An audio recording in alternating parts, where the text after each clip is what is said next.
This video shows how to buy shares of Legacy Education Inc., ticker LGCY.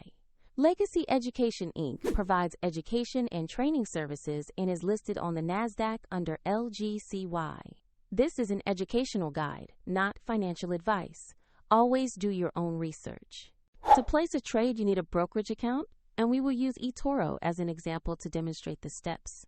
After registering, you will need to verify your account, usually by uploading an ID document, and you must add funds before buying.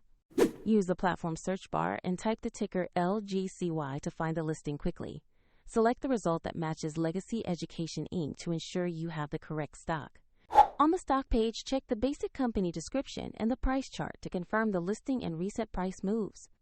Make sure the company name and ticker match Legacy Education Inc. and LGCY before proceeding.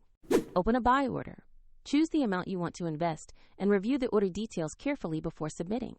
If the market is closed, your order may be queued until it opens. And if you do not have sufficient funds, the platform will prompt you to add money before confirming the transaction. After execution, your position will appear in your portfolio and you can monitor it from there. For the same step-by-step process, check the link in the description.